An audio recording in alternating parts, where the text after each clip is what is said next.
Fellow Falcoholics, what is up? Welcome to the Falcoholic Live episode Hello, 214. Falcoholic. What is up? Welcome. Sorry, my YouTube feed was on. Oh, I was like, wait, I'm hearing myself again. Everything's falling apart. It's for those of you that don't know, when you hear yourself talking back and repeating everything that's being said, it's actually really hard to talk. I think there's like a scientific thing with that. Yeah, that's my bad. I forgot to mute the YouTube. But I normally have the YouTube show on in the background. Yeah, you're trying to juice our numbers. So yeah, good on you. Yeah. Well, back in the day on Facebook Live, that one viewer was probably really important, but nowadays, thankfully, not as big a deal. To get the one extra viewer in here. Welcome everyone. I'm Kevin Knight at Falcoholic Kevin, joined by Adnan Ikic at Say Which Way on the Twitters. Here to break down once again, talking about this Falcons Week 5 game against the Bucs. I know I've rewatched the game in more detail than I care to admit.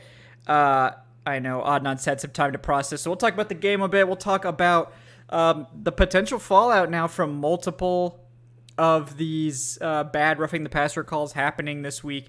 There was a big one, of course, on Monday Night Football involving the Chiefs, so maybe more people will care about this. And, of course, we'll kick things off with the Dion Jones trade, which is the biggest Falcons-related news of the past few days. Obviously, not a monumental move, but more of a necessary one for financial sort of clearing the book stuff. And, of course, Dion Jones, long-time player on this team, had a lot of good years here, so we got to give him his due as well, even though the ending wasn't exactly what we would hope for. Adnan, how are we doing tonight?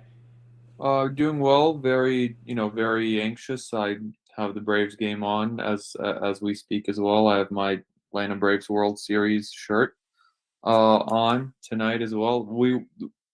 I think the game was supposed to be at the very least nearing its conclusion at this point, but the rain delay has us going head to head. So my condolences to Fox for having to go head to head against our live show tonight. That should take away a few viewers from. Yeah, we're a tough draw in this time slot on Wednesday night. You guys, we pick Wednesday night because there really isn't usually any other sports to speak of. So good job by us, but unfortunately, even our vacated time slot on Wednesday at 8 p.m. Is taken by the Braves. But I don't blame anyone for wanting to watch a playoff game. I remember when we were on Thursday nights, and we, for some reason we decided to compete against Thursday Night Football. Yeah, I think people legitimately would prefer to watch this over some Thursday Night Football games, like last week, for example. Or tomorrow's game, the Commanders and the Bears. Yeah, that's quality football right there. We actually had a string of really good ones to open the season, but I knew it couldn't last. I don't know what the Amazon executives have to be upset at some of these games. Like, they're paying $1 billion a year for the exclusive content of Thursday Night Football. It feels like they're getting hosed a little bit right now. Yeah. What do you think of the Amazon Prime stream? Just a little short tangent here, but what do you think of that? I like that it's available to everyone. So it basically, just background if you didn't know, you don't have to have Amazon Prime to watch the games. It's completely free on Amazon's Twitch channel. So if you type in primevideo.twitch TV or some Twitch. Yeah, just go to twitch.tv and you can find it on there. It'll be all over the front page. Yeah. Yeah. So you don't have to have Prime Video if you didn't know, but it's definitely the future. It's definitely we're definitely moving into a future where streaming is the dominant platform.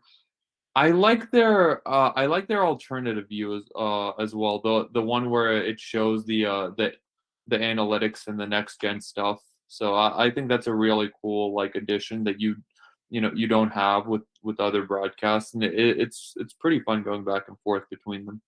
Yeah, I like the stats view, especially when they go to an all 22 angle. That doesn't always happen, but when they do, I like it.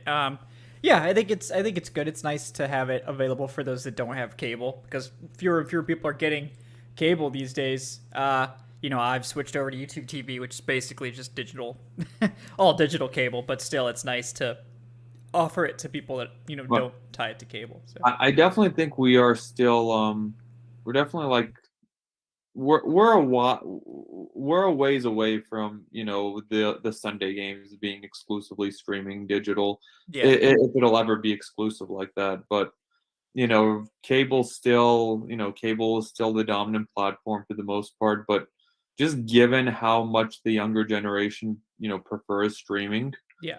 I think that it's a matter of when, not if, even if it is far away. But this was a monumental first step into moving toward that digital platform.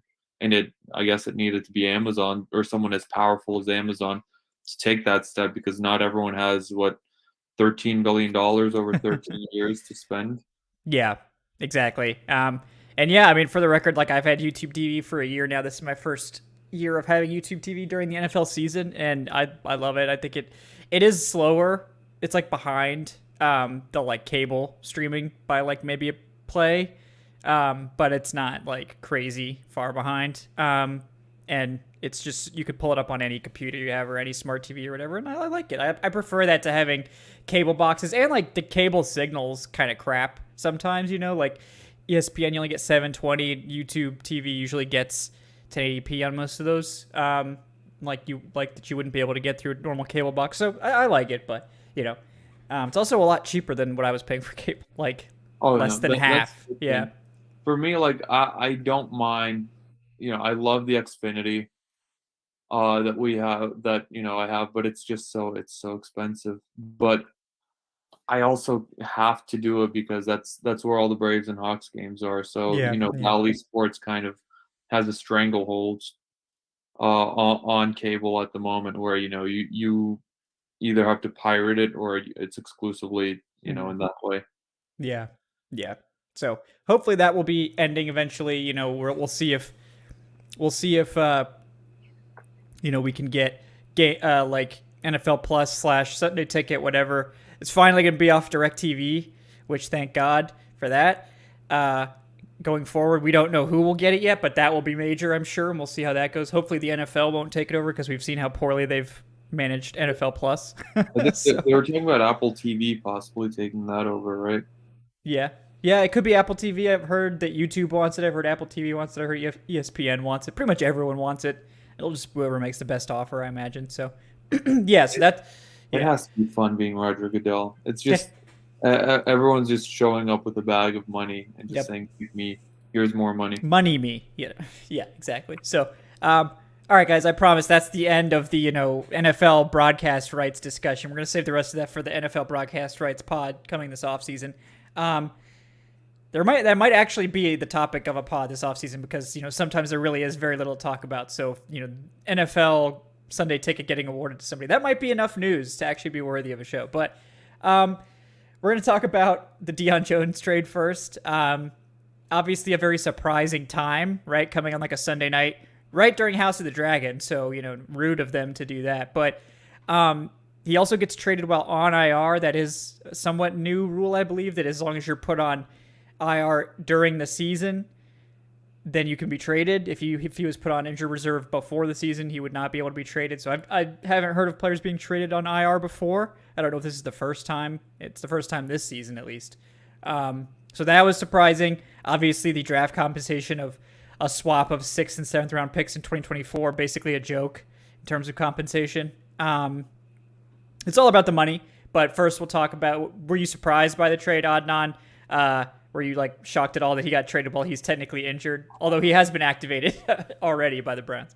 No, not even a little bit. I would have been more surprised and more shocked, honestly, had I seen Dion Jones suit up for the Falcons at all this season. And it just felt like it's one of those things where you see a relationship and you just know that a divorce is imminent, because for one, it made sense on all sides, but it just did not feel like the Falcons had any interest in moving forward with with the Dion Jones project.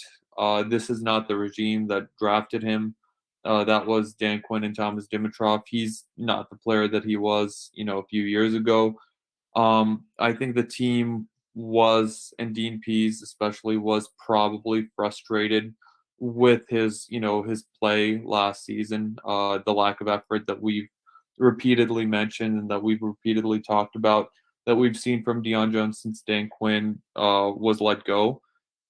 That in of itself is just unacceptable. But it just feels like it would have sort of been a bit of a slap in the face to some of these young linebackers who were there throughout all of training camp, who were there busting their asses in the off-season programs and played well in the preseason. I think it would have been a bit of a slap in the face they had they brought Dion Jones, activated him, and just like thrown him into a starting role, or given him significant snaps over some of these guys like Anderson and Michael Walker. So I figured it was always imminent. He did get hurt.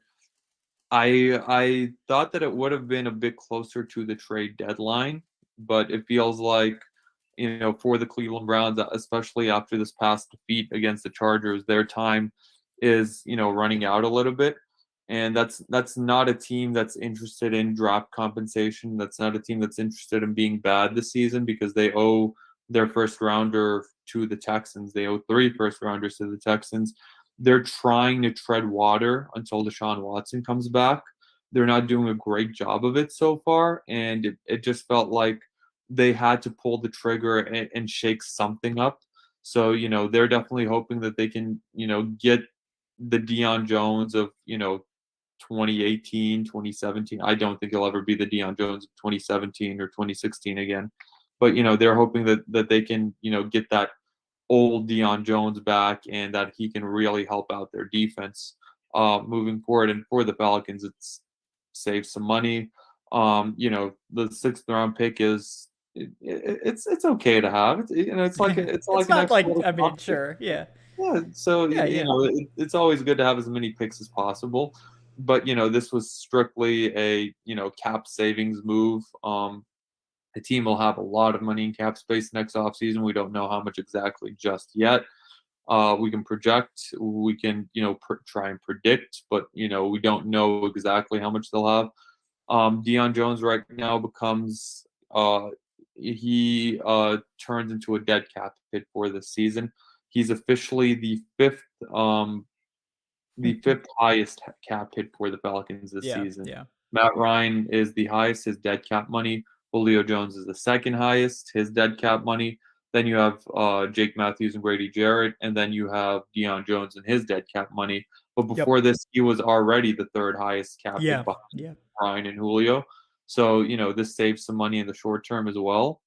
And it's not like he was going to play anyway. So, that contract in of itself, this is just like the Ryan and Julio contracts. This is Fontenot just, swallowing it. This is a dead year when it comes to the cap space. It's a transition year when it comes to the cap, because this team has $77 million in dead cap money. That's over 30% of the salary cap. Yeah. So, the team will be much better moving forward, but this is one of those necessary seasons, a year that the Saints have been trying to avoid forever. And, we see them still in cap hell, and, we see them now losing contributors the past couple off seasons. Fontenot does not want that to happen with the Falcons. And this coming off season, I think the 3 NFC South teams are the 3 they're all negative cap space. Yeah. Mm-hmm. They're the highest in the negatives, while the Falcons will be among the richest teams when it comes to cap space. So, the stage is being set up really well for the Falcons if they can play their cards right to really, possibly even own this division moving forward for years to come. Yeah, there's only 2 teams projected to have more cap space right now than the Falcons next year. That's the Patriots, who only have $1 million more, and then the Bears, who have like $115 million because they just have no large contracts at that point at all. They're not going to be able to spend anywhere close to that much money, by the way, guys. When you have as much money as the Falcons are going to have, it's more than enough to do anything you want, for the record. But yeah, the NFC South teams. The Saints are at minus 55 million. The Bucks are at minus 40 million, and the Panthers are at minus 11 million. And keep in mind that doesn't factor in any of the draft picks that they'll have to sign, right? Doesn't factor in that they need to get up to 53 players. Like the Saints and the Bucks both have like 36, 37 players, so they need to sign another like 15 players. So effectively, they have even less than that. Now, of course, there's ways to get that money back through restructures and extensions and all kinds of, maneuvering and void years and whatnot, but they're all starting from a very bad place, like basically like what the Falcons are doing this year, even worse. So, and you just look at, the statuses of those teams, like the Bucks are going all in this season with Tom Brady. Like Brady's most likely going to retire after this season. They have a very aging roster. The New Orleans Saints are, not really scary at all, despite being in such cap hell. Like the Saints look worse than the Falcons do this season, and the Falcons are in a transitional year. Like the Falcons should have beaten the Saints in week 1. That's neither here nor there at this point, but the Saints have looked dreadful since then. And they don't really look like they have a plan. Like they look like they're really missing, Sean Payton. Yeah. They've just been as I predicted. They've been trying to like patch up that quarterback position for years, or since Drew Brees retired. Jameis Winston doesn't look like he's getting it done, and the Panthers are just an absolute dumpster fire. They finally fired Matt Rule, and they owe him 4 more years. Yep, it's wild, man. It's going to be nice being Matt Rule for 4. I think he's making $830,000 a month every month for the next 48 months. So it's really nice being Matt Rule right now. Put the your Panthers, feet up. Yeah. Oh yeah, the Panthers look like they will be maybe the worst NFL team in the league, and that's a team that's half-assed the quarterback position. Since Cam Newton, like they just refuse. It's so funny to me seeing these teams just thinking they can game the system by like getting these quarterback retreads and just never, investing the proper draft compensation in a quarterback. And, the jury's still out on the Falcons and Desmond Ridder, but what the Panthers are doing, getting Darnold, getting Baker Mayfield, guys who, failed at their previous destinations, and just thinking that they can change them. It's just weird. Like, I don't understand why you think you can just outsmart everyone. Like, do you really think that the rest of the league is just missing out on this amazing talent with these guys? It's pretty wild the way that team was mismanaged. I definitely want to get to the Matt Rule firing as well. But yeah, I mean, with Dion Jones, like Adnan was saying, it's all about the money. Like the draft they weren't going to get premium compensation for him considering he was injured, and it was pretty clear that the Falcons didn't want to carry him on the roster. Like if they wanted to play him, I don't think he would have been put on IR, to be honest. I think that was just more of like a roster maneuvering sort of thing. But I mean, it does create some savings this year. Keep in mind the Falcons already got most of the savings out of Deion Jones' contract by restructuring it. So that they already got a big chunk, $6.8 million earlier this year. So that's why after the trade, they didn't get a bunch more cap space because they'd already created it with this restructure. They did get another 1.4 or something like that, in addition to the 6.8, but it's small. The Falcons do have a decent amount of cap space right now. I think like 9.4 million or something. So they have flexibility to sign. If they keep that cap space, it'll roll over into next year and increase next year's cap. So they could use that to offset some of Jones' cap hit next year, which is substantial, right? At 12.14 million is a lot for a guy that's not going to be playing for you. But they also save 13 million next year. So it sort of cancels it out. And he wasn't going to be playing for you anyway. But definitely an inauspicious end for Dion Jones' time in Atlanta. I think that most of us thought it would happen before the season, but the injury complicated that timeline, and it happens now. The Browns desperately need linebacker help. they're willing to take on the contract. The Falcons get, small amount of future draft compensation out of it. And, they get a lot of savings next year. So that'll be nice. And they'll be completely out of the deal by the end of 2023 and 2024. They'll be basically free and clear from all of these old contracts entirely. So it was necessary. But yeah, I mean, you mentioned it, like $77.5 million is what they have in dead cap this year, which is by far the most like raw dollar amount of any team in history. And that's 37% of the $208 million salary cap. Like, that means that the Falcons have created a roster that's competitive with most of the teams in the NFL, like the Bucs, the Rams, they've created a team that's competitive with these guys using only 63% of the cap.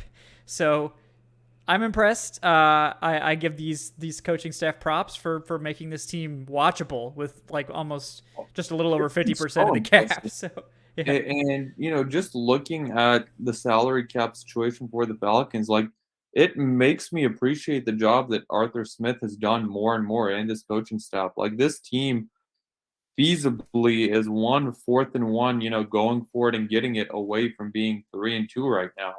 Like, this team is a couple of breaks in the Rams game away from being 3-2 right now. Like, this team is, possibly one very bad call and one good offensive drive away from being 3-2, or, against the Bucs, or maybe even better overall.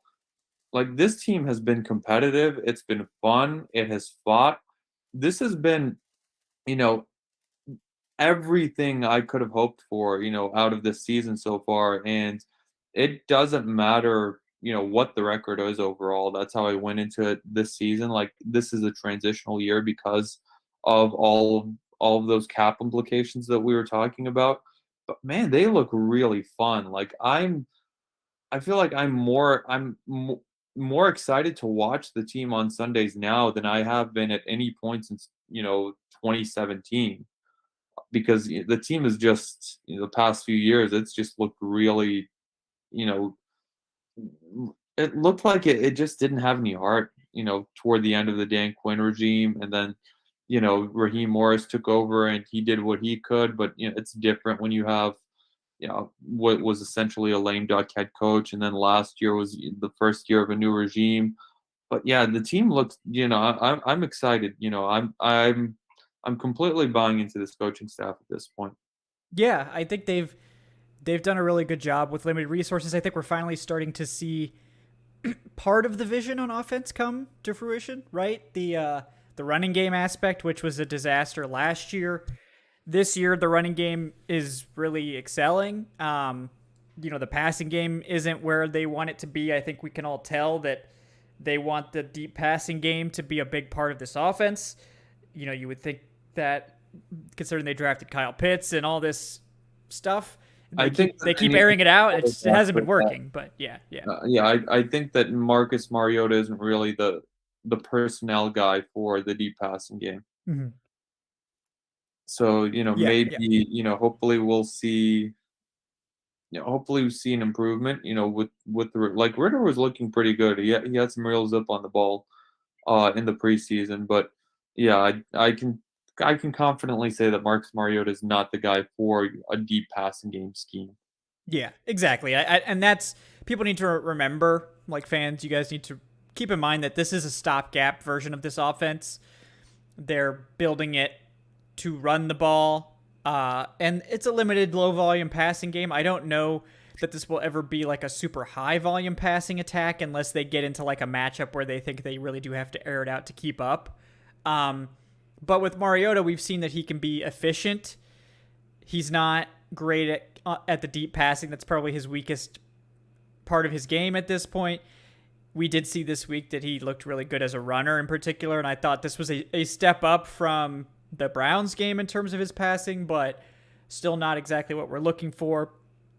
And you think that they're probably hoping that Ritter will be able to deliver a bit more of the passing game whenever he does come in. We'll see when that happens. Probably won't be until week 8 at the earliest, I would think still. But yeah, the offense isn't all there, but I think what we've seen, the blueprint, sort of the limited version of it, The run game is really good. They're third in the NFL right now in rushing. I believe they're like sixth or seventh in yards per carry at over 5 yards per carry average. And they continue to build on that even without Cordarrelle Patterson here. So I've been very impressed, particularly with that rushing attack. And like there was a stat that was floating around on Twitter today that the Falcons actually see stacked boxes when they're running the ball, which is 8 or more defenders in the box, on like more than 80% of their run plays, and it doesn't matter. Like the Falcons are still very successful running against stacked boxes. So that just means you're a good rushing team. You're a good blocking team. You're a good rushing team. You're neutralizing the defense, sort of game planning to stop the run. The next part of that is like when they've got defenses where they want them for this play action passing to work, right? They've got the stacked boxes. They've got teams playing more cover 1 and cover 3 against them. They're just not hitting the deep shots that are available, when these guys get one-on-one matchups. And when that happens, I think is when you'll see this offense really take flight and become like a top 5 unit potentially when healthy. Even right now with the deep passing being not really consistent at all, they're still a top 10 offense. They are 10th in scoring. Even, so I mean, I think this is better than any of us really could possibly have predicted at this point, especially considering how few passing attempts they really have. They just don't throw the ball very much at all. And against the Bucs, that was the same story, right? They didn't throw the ball a lot, even though they were down. And through much of the game, they were getting some yards, but not really punching it in. There were some mistakes. There were penalties. There was a missed field goal. They did sort of heat up late and close the gap. And, as we all know, should have had an opportunity to win at the end. They did not. But the offense as a whole did enough to get them in position. And then the defense is the other side of this. Also really inconsistent, sort of struggled early and then completely shut down the Bucs in the second half for the most part. I think they forced like 4 punts in a row or something like that. And they should have stopped them on that final drive as well and given the offense a chance to win it. So again, inconsistency, I think, was sort of the story of week 5. Is that sort of what you were feeling as well? What was some of your takeaways from that? The team overall almost came back, and the refs definitely screwed the Falcons out of an opportunity to tie this game. 100%. I don't know. It's still a less than a 50% chance that the team wins, even without the holding call on Terrell and without the roughing the passer call, because you still essentially have to go downfield and score a touchdown, not just a field goal. But you had the momentum. The offense was working well, and you just wanted that opportunity. They deserved that opportunity. But overall, it just felt like the team kicked it and just like the Rams game, it felt like they just kicked it in the gear a little bit too late. This team was down 21-0 into the third quarter. 21-0 into the fourth quarter. Actually, they scored all 15 of their points in the fourth. So I think that'll just be, maybe the lesson moving forward to sort of try and kick it into gear a little earlier, so you don't have to, have this rampant fight back. Because it's great, it's wonderful seeing them fight back and almost win it, and I definitely prefer that over blowing leads the way that we saw in the Dan Quinn era over and over again, and partly in the Arthur Smith era now with that week 1 game and with that Washington game last season. Yeah. But it really is a case of you don't want to dig yourself into that sort of hole, especially against some of these better teams like the Rams and like the Bucs, where all of a sudden, it's working out. You're like, your offense is working. Marcus Mariota was looking fine on those last couple drives. The run game was looking fine, but you can't really run the ball as much as you'd like and as effectively as you'd like when you're playing against the defense and when you're playing against the clock. But the defense really settled in. Like you said, 4 straight punts. It should have been 5 straight punts. they looked, they looked wonderful in that second half overall, especially after Tampa's last score to Leonard Fournette, and that 2-point conversion that they got. Like, they were stifling the offense.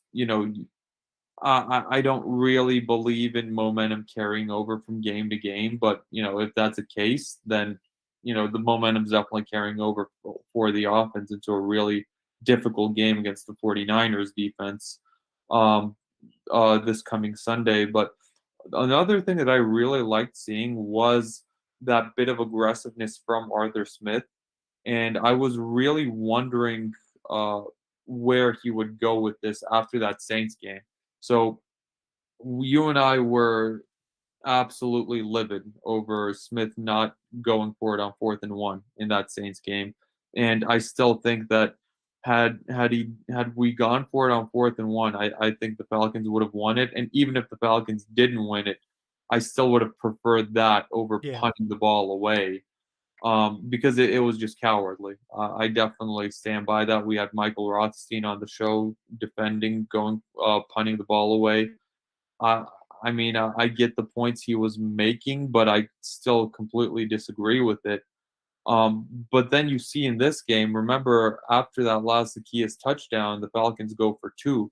Like, the Falcons were not playing for overtime at all in this game because you're playing against a better team on the road. So the idea was let's try and snatch and grab this win, and try and dash away to Atlanta at 3-2. So I loved going for the 2-point conversion, and I love the analytical thought process behind going for 2 in that situation, because analytics says if you're going to go for it for 2, always do it after the first touchdown. And the idea behind that is the Falcons are down 8. You go for 2, you get it, you're down 6. All right, perfect. Next touchdown, you score, you kick the extra point, you win. If you don't get the 2-point conversion and you go downfield and score on your next drive, you still have one more opportunity to go for 2 and to send this game into overtime. Whereas if you wait for the final drive to go for the 2-point conversion, there's going to be probably less than 2 minutes remaining. If you don't get the 2, you've essentially lost unless you can recover the onside kick. So it was nice to see Arthur Smith, trusting the analytics the way he should have in week 1, because the analytics were saying clearly go for it on the 4th and 1, but that's neither here nor there. I'm just glad I'm seeing, that adjustment from him and from his decisions, because we've seen coaches in the past just go down with the ship of their own stubbornness of this isn't working, I'm going to keep doing this, and I'm going to keep doing this over and over again until I get fired. I would like to think that Arthur Smith is someone who's going to see his mistake and who's going to improve upon it. We even saw it last season, for a time period where against Washington, the Falcons were really up when they were up by 1 in that game. I think it was week 4 against Tyler Heineke. The team looked so conservative, and they just ran the ball 3 times, punted it. Washington goes downfield, scores, wins the game. The very next week in London against the Jets, when the Falcons were in the same exact scenario, up by I think a point or 2, they just started flinging it downfield to Kyle Pitts, and they won it with their offense instead of trusting their defense. I don't know why that regressed in the Saints game this season, but hopefully it was just a speed bump, an anomaly. But I applaud Arthur Smith for his decision, and I'm definitely hopeful that he's learned from that week 1 debacle, and that moving forward, we'll get some more of that aggressiveness and of that trusting of the offense. Yeah, I agree. I think it's tough, that there was definitely a bad call made in the Saints game that contributed to that loss, and they haven't really made any egregious decisions like that since then, so I give them credit for sort of recognizing the mistake, being more aggressive in the future. I think they've generally done the right thing with their decisions for the most part. I mean, no one's ever going to be perfect. I'm not expecting that, but just in general, going with the analytic decision more often, I think is going to result in more success for you. On the second, they still like to run it on 2nd and 10. I will say, if you're averaging over 5 yards per carry running the ball, then running on 2nd and 10 isn't as bad as it would normally be. So like it's still not the best decision, but considering the Falcons are the number 3 rushing offense and they're really good at it and they break off all kinds of runs for first downs like at a pretty high rate, I will back off the 2nd and 10 run slander a little bit. Last year they were like the worst or second worst rushing offense, and they still ran it on 2nd and 10 all the time. That I will never abide, but I will acquiesce. If you're going to be elite at running the ball, then it's okay if you want to run on 2nd and 10 sometimes. Still pass more often than not, but I'm no longer going to be calling you out for running on 2nd and 10 every time, because if you're really that good at running the ball, which we've seen that they are, then I'll allow it. Mad Tom K with the $3. Thanks, Mad. Says, underrated part of seeing the offensive blueprint is also seeing Pitts develop into a quality blocker. Now the defense can't immediately expect pass as soon as they see him. Yeah, I mean, I think that is... I know people are mad that Pitts is blocking a lot, but you shouldn't be. Like, he needs to be at least a functional blocker. He's more than that. I would say he's about an average blocker now, which is not nothing. Like, he's out there impacting plays as a blocker in a positive way. And like, he's not going to get targeted every play. He's not necessarily going to run her out every play. Him being a competent blocker is a good thing for this offense, is a good thing for him going forward. Now he should probably be getting, I think we can all agree he deserves more targets and touches and all that stuff, but more of that is going to come when we get a quarterback who's willing to throw it in deep coverage and in those tight windows, which is more of what Ritter likes to do. I think there was a stat I was seeing today where Kyle Pitts has been targeted, a decent amount, but over 30% of his targets have been considered like off-target throws. And that's brutal. Like 30% of the throws to Kyle Pitts have been, yeah. It leads the league. Yeah. So, Mariota is not the quarterback to maximize Kyle Pitts, and I know a lot of people are frustrated by that, but Mariota is not the quarterback that this offense is built to work around. Like, they are constructing a temporary system around Mariota that's limited passing, more running, taking more advantage of the quarterback run.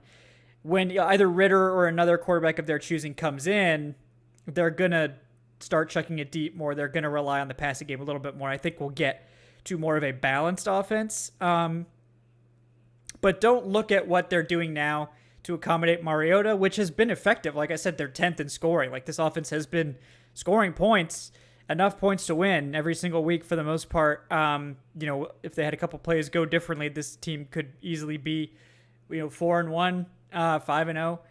So they've been getting enough, and I think that's credit to the coaching staff too, that they've sort of recognized that, like, with Mariota at the helm, as long as he's here, they need to limit the passing to some extent, and they need to really lean on the ground game.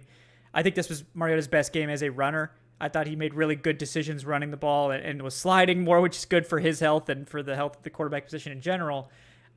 This is not like permanently what they want. Like, I know people are upset. They're like, oh, why draft Kyle Pitts if you're not going to chuck him the ball? The offense as it's currently constructed around Marcus Mariota is not the like end game. This is what we want to do. We have to get through 2022. We want to win as many games as we can. We're going to construct an offense to succeed with what we have right now. This is not their like final form of the offense the way they want it. Like, we've got a ways to go to get there. I don't know if we'll really see it this year either way. Like, I even if Ritter comes in, he's going to need time. Like, I wouldn't expect things to just, unless he's like the next coming of Patrick Mahomes, he's not just going to light the league on fire the second he gets on the field. That would be nice. That would be cool. Like, I would not disagree with that at all, but like, it's not likely. Like, more than likely, he'll be like solid. It's very yeah. Hopefully, we'll see some nice things, but like expecting him to come in and just light it up, it's probably unreasonable. Yeah, I'm hoping that year one of Desmond Ritter, we see him as good as someone like a Davis Mills for the Texans last year was in his rookie season. That's a very unsexy comparison, and I'm sure there's going to be some people, coming at me with pitchforks and torches because how dare I not say that Ritter is going to be the next coming of Joe Montana or Patrick Mahomes, but just let's keep our expectations in check. But also with Kyle Pitts, like I get that it's frustrating, and this isn't really like his fault. You just mentioned the super high uncatchable target rate. Like he is number one in the league right now. Like over a third of his targets are uncatchable. That's insanely high. But with Kyle Pitts, and I get it, the fantasy football community is up in arms, and they're very like frustrated over Kyle Pitts not being worth the second or third round ADP that they spent on him, and Arthur Smith couldn't give less of a shit. I couldn't give less of a shit. But Kyle Pitts overall, like he's not in his prime yet. Like we can't. He's 21 years old. He just turned 22 years old. Like Yeah. people should not be out here proclaiming him to be a bad draft pick or proclaiming him to be a bust. Like, he's the second rookie tight end ever to have over 1,000 receiving yards last season. Like that counts for something. Yeah. But yeah, I can't wait to see, him in the final form of this offense, because I think that at that point we'll see him really enter, the stratosphere of the elite tight ends where Travis Kelce and Mark Andrews are right now. I thought he would be, I thought he would enter that this season, coming off of his rampant rookie year. But obviously the circumstances haven't allowed for that within this offense, and with Marcus Mariota throwing him a really bad football this season so far. Yeah. Yeah, it's tough to watch sometimes, but it's not. This is not the offense that they want to run forever. Like they didn't draft Kyle Pitts to have a quarterback, an inaccurate quarterback throwing him the ball. This is a stopgap solution to a whole saga of quarterback crap that went on this offseason. We don't need to rehash it, but this was not the ideal way. I assume they planned stuff to go down. This is a team that has been looking for a long-term answer at quarterback. Will it be Ritter? I hope so, because I really like Ritter. I think he's the type of guy that can. I think he's like a Dak Prescott, honestly, like a guy that has all the tools, and for whatever reason, the NFL just sort of is like, we like him, but like, is he like flashy enough to be a first-round pick? No. And then he comes in, and it's like, oh yeah, this guy's actually a good quarterback. Like. And like Ritter had a great college career, like this is a proven winner. This is a guy that, did it for a very long time, got better every single year, known for being really meticulous, working on his throwing and his mechanics and all these things, and he's a leader too. So like, is his arm on the level of like Josh Allen, Patrick Mahomes? No, it's not, but it's above average easily. Like it's a good arm. There's not any throw that he won't be able to make. It's just he's not going to blow your mind with his throwing. But you don't have to have that to win. And if they can have Ritter on a rookie contract for 3 more seasons after this, that could be their ticket, right, to helping them compete with a quarterback on a rookie contract. And he doesn't necessarily need to be an elite level quarterback if they've got all this cap space to play around with. So we'll see. I do want to see. Yeah, and K Green has a good point. Like, don't rush him out there. Like, there's no need. Like, Marcus Mariota is not lighting the world on fire, but he's fine. The offense is functional. They're in every single game. They haven't lost a game by more than a score all year. I don't know if they will. That'd be funny if this team like finished with like every single game was within a score. But like when he's ready, I think he will play. Like I don't think they're gonna hold Ritter off the field in favor of Mariota. I think we've seen what to expect from Mariota, and he's fine. And I think that he's fun to watch, honestly, a lot of the time. And like I have no problem with him. I think he's clearly like good enough to be an NFL starter. It's just the passing game that Atlanta wants to run is just, this is not necessarily the ideal fit for him in terms of the way they want to unlock the deep passing and all that. And, we'll see. Week 8 is probably the earliest we would see Ritter, guys. Like, so. Oh yeah. You're not throwing him out there against the Niners. I would not throw him out there against the Bengals next week.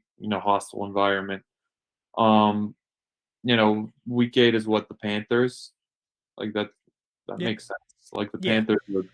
That team could be completely they fired the defensive coordinator. The one part of the team that was actually playing well, they cleaned house basically, and they kept all the offensive stuff in place. So people thinking that the Panthers are going to get a bump from Rule not being there, maybe for a game or two, but by the time week 8 rolls around, this is a team that's heading nowhere that just cleaned house.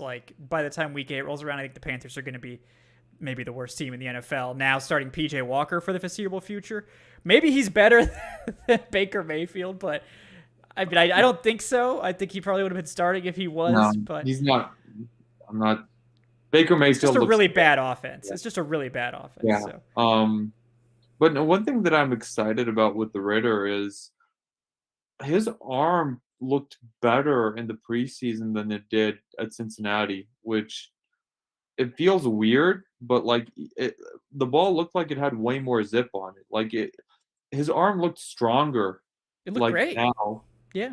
And yeah, maybe that's working with the NFL strength and conditioning coaches. Maybe they adjusted his mechanics a little bit. Maybe they, they put him on a workout plan. They got with him to strengthen his arm. I don't know what it is, but that gives me a lot of hope. And it makes me a lot more excited about Ritter, even more excited than I was after we got him in the draft. So, I'd love to see if that translates, to the regular season. But yeah, it'll be exciting, and I definitely think we will see Ritter, at some point this season. And week 8 seems very logical. After week 10 also seems logical. That's the point where right after the schedule got released, that's immediately where I looked at as a potential transition to the Ritter era, so to speak, because that's the Thursday night game against the Panthers, and they'll have an extra 3 days of preparation, and that stuff matters. It's not Madden where you just put Ritter as QB1 and you just move on with it. They have to work with him. They have to work through the game plan. It'll be his first ever NFL start. A lot goes into that. A lot goes into planning for an NFL week. But yeah, we'll I think it is a matter of when, not if, we'll see Ritter at some point. Yes. Yeah, I think that makes sense. And assuming obviously no one's hoping for this. Assuming it's not via injury, I think that Ritter will be inserted with a week of preparation. More I don't think they're going to put him in if they're getting clobbered late in a game. That's just, it's sort of a disservice to the rookie, to throw him in like that. I don't really think that's a good situation. So I would think that we'll see them announce it early in the week that okay, we're going to go to Ritter now, instead of just randomly inserting him in a game. Or they would at least sort of couch it being oh, we're going to start giving Ritter starting reps, or we're going to do something like that. And I think this is where having an earlier bye week would have been really beneficial, because that would have been perfect. Transition him in during the bye week, but it's a week 14 bye, and right after it, you have to go to New Orleans in the most hostile of environments, and I don't think you want that game at the Saints to be Ritter's first ever, taste of NFL action. Yeah, no, that'd be tough game. I hope he has a couple games under his belt before that New Orleans game for sure. But yeah, I'm expecting that we will see him. And we'll just hope for the best. With that. Yeah, we got DJ Stud 1987 with the $5. Thank you, man. He says, can we give some props to Art and Terry for making this team competitive every week, operating with just a fraction of the cap space. Also love how special teams been playing under Marquise Williams. By the way, hate seeing Dan Quinn all in his swagger with his hat flipped back, running that top 5 defense. Yeah, the Dan Quinn thing, I'm happy for him. I think if you make him the defensive coordinator, where he had his most success in Seattle, and you give him a great personnel group, I think Dan Quinn can be an excellent defensive coordinator, but I think just about any coach worth their salt could probably have a good defense with the Cowboys personnel. Um, so like I'm hesitant to be like, oh, Quinn's just all of a sudden turned it on. Like I think part of it's that he's getting to focus on the defense, and the other thing is like he's got the personnel he needs to run that defense now.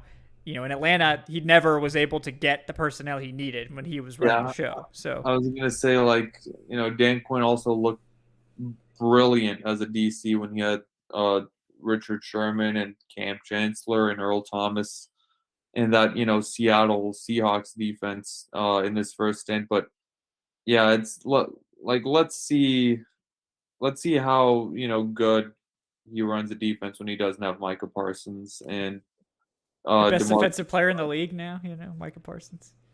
Yeah, I mean, him and Aaron Donald are A 1A and 1B, and but in terms of the special teams, but man, it would have been nice to have Micah Parsons on. No one knew he was going to be that good though. Like if anyone had any inkling that he was going to be this elite pass rusher, like he would have gone number 2 in that draft. He would have been like right there. So, so no one really knew that well, but yeah, I mean, I think that we were certainly talking about it. Just was like 4 seemed a little bit early for a linebacker, but as we know now, he's actually an edge rusher. So if he'd just been called an edge rusher, a damn good one too. Like he's a really good edge rusher. Yeah, he's great. But yeah, I agree with you, DJ, that the special teams have been really good. It's been consistently one of the best parts of the Falcons. The coverage has been stellar. Punting's been really good and consistent with Pinion. Koo hasn't had like his best season so far. I think he's missed 2 kicks. But even then, like that's still not bad.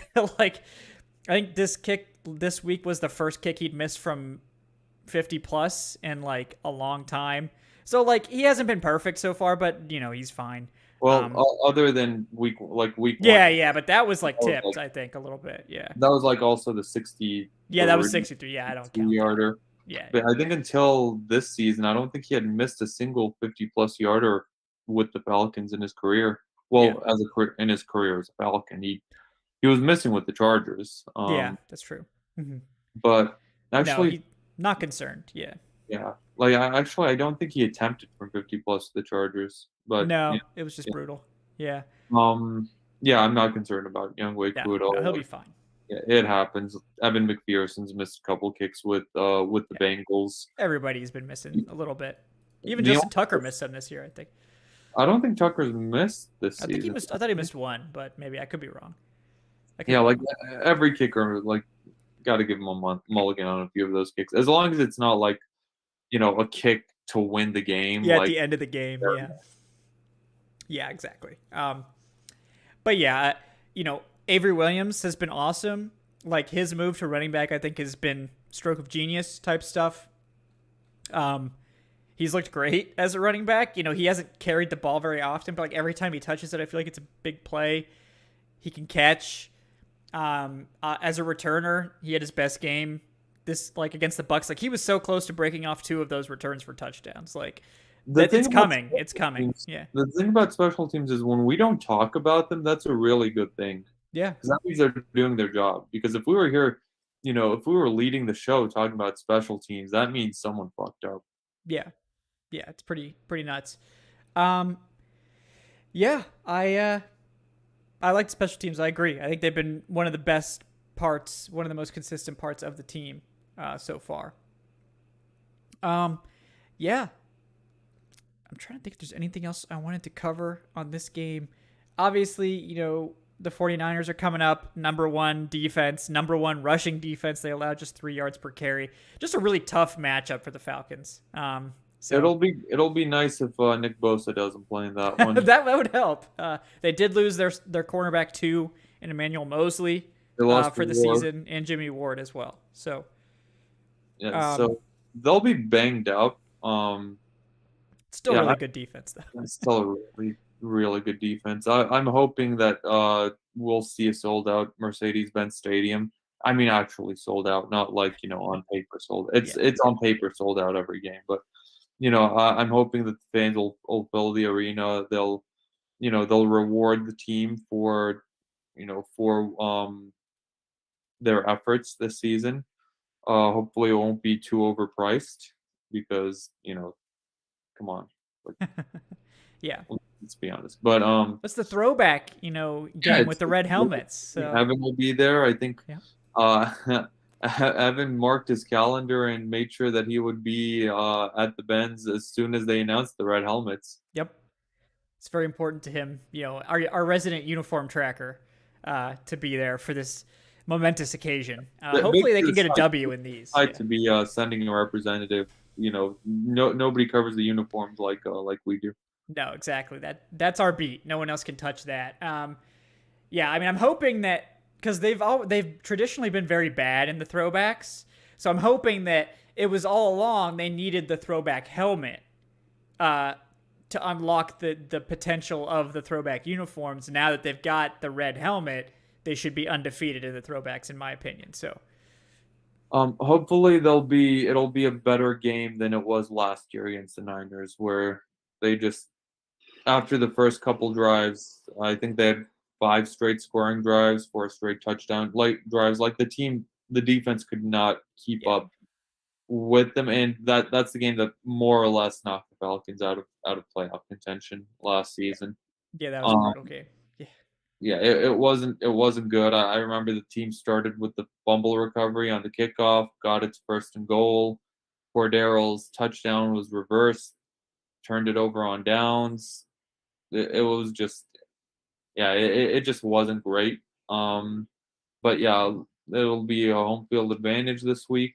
I hope, because those Niners fans can really fucking travel. Yeah. Hopefully we won't see. And I say this because I saw them take over in LA for the NFC Championship game, which was unbelievable, and they took over in Dallas more or less, or at the very least, like they had a good percentage of their fans in Dallas for the divisional round game last season. So, the Niners fans, they roll deep. Yeah, they do. Mm-hmm. Yeah, but hopefully we'll see a true home field advantage for the Falcons this week, and hopefully we'll see another spirited effort, and an effort that starts before the fourth quarter this time around. It'll be hard to run against them. That's why it'll be more important than ever for Marcus Mariota to be sharp, and hopefully Kyle Pitts plays. Like, he practiced today in a limited fashion. Hamstring injuries are always really tricky, but based on what Arthur Smith has told the press, hopefully that was just a 1-week injury. So we'll see. We'll monitor the practice report this week, and we'll hopefully see Arthur Smith Kyle Pitts in that red helmet on Sunday. Drake, because you need it as many weapons as you can get against these guys. Yeah, it sounds like they're hoping he'll be available. He was limited today. They're going to monitor it all week. We'll see how that goes. It sounds like Oliver was able to practice as well. So it seems like he's getting closer. I think he was probably pretty close to playing this in week 5. So I think I would probably predict that he will be able to play in week 6. We'll see how much that ends up being in terms of snaps, but I do think that he will probably play. And apparently none of the other players on IR are ready to even be activated off of like designated to return yet. So we're going to have to wait longer to see Damian Williams and Marlon Davidson, all those guys. I don't really know the timeline on any of those other injuries. I knew Isaiah Oliver's, we could tell he was close, right? Because he was practicing and he was even playing in the preseason. So the other ones, I don't know. Fitzpatrick didn't play in the last preseason game. Neither did Marlon Davidson. Damian Williams got hurt week 1. So rib injury is always sort of tricky, especially with running backs. So we'll see. Maybe they'll start practicing later this week. Maybe it'll be next week. But still waiting to hear, basically, what's going to go on with those other guys on IR. And then the 2 guys that didn't practice, I believe, were Michael Walker and Ade Ogundeji, who missed time. They both left the game. Falcons brought in Troy Anderson to play the Michael Walker role. He actually acquitted himself pretty well, I thought. And then we also saw more snaps from Arnold Ebiketie. Also saw quite a lot from Quentin Bell. if Ogundeji can't go, obviously D'Angelo Malone will be activated. I was a little bit surprised he was inactivated in favor of Quentin Bell. But Bell, to his credit, I think had a pretty solid day as a pass rusher. But yeah, we'll see. We'll see what happens over the rest of this week. Hopefully get Kyle Pitts back at the very least. Yeah, any final takes, Adnan, before we wrap it up tonight? I know everyone's itching to watch this Braves game, so. Yeah, selfishly, I hope the offense looks really good because I play against the 49ers defense in fantasy this week. So, if you're not going to do it for yourselves, at least do it for me this week. Do it for the fantasy team. There you go. Yeah, that should be all the motivation they need, right? Yeah, guys. He's Adnan Ikic at Say Which Way. Anything you want to plug, Adnan? I have series history, talking about some of the history against the 49ers. It's not a great one for the Falcons, old NFC West rival. And what if we win or lose article, which, is a lot more fun to write when the team is competitive. So those will both be going this weekend. Yeah, hopefully they'll stay competitive for a while. My general thing is, please don't be eliminated from the playoffs before week 10.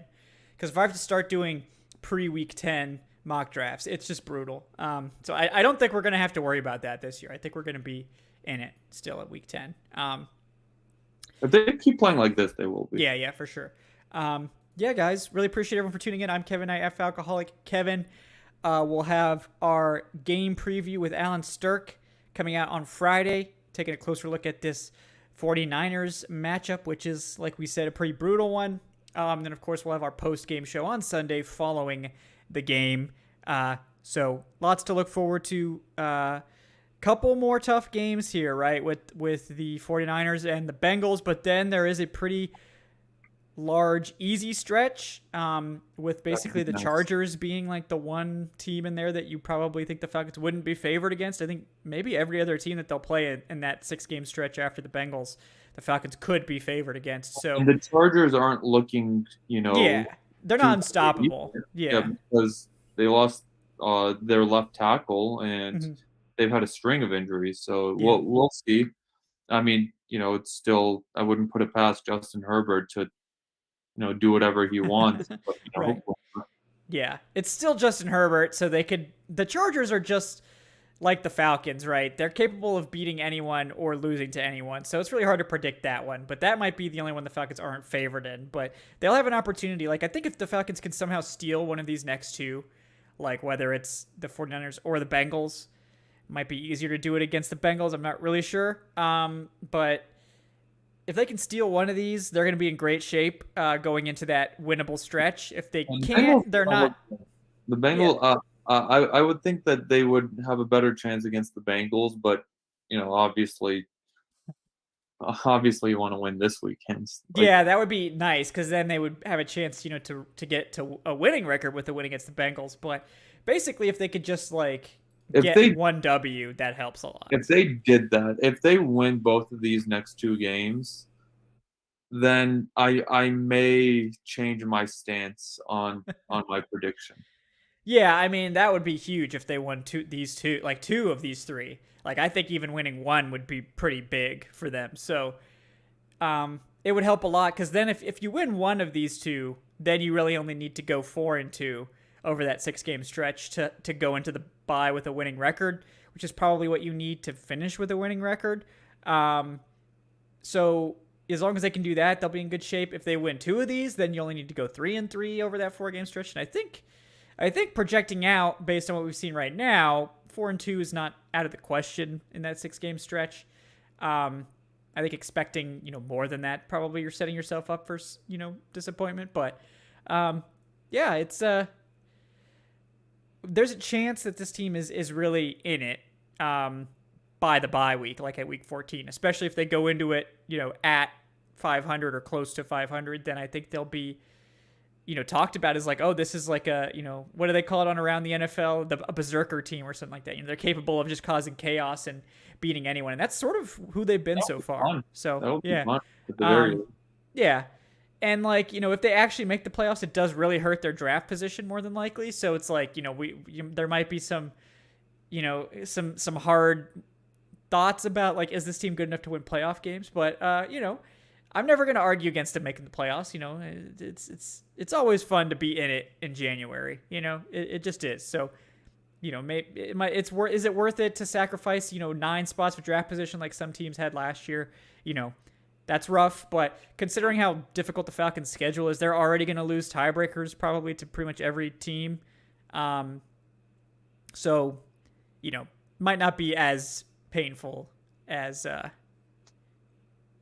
it could be. But yeah, really appreciate everyone for hanging out tonight. Thanks for watching, for tuning in. Please like and subscribe. Check us out on Patreon, patreon.com/Falcoholic Live. If you're interested in supporting the show, getting early access to these podcast episodes, also the glorious ad-free versions of all the episodes. Check that out, guys. And shout out to Dylan Spires, by the way, for upgrading his Patreon to a full Falcoholic tier. So welcome, Dylan, to the Falcoholic Club on Patreon. We appreciate that, man. Yeah. Thank you guys so much. Enjoy the rest of your Wednesday night. Hopefully Braves get this big W. I will not watch because every time I watch, I feel like bad things happen to the Braves. So I'm not going to even. Just one hit, so it's going. It's going. Cool. Yeah, that's great. That's not great at all. But let's we're gonna go ahead and wrap this up. And then you guys can enjoy your game. Again, thanks for chilling with us, guys. Like and subscribe. We will see you next time on the Falcoholic Live and Falcoholic Podcast. Until next time, have a great night, folks.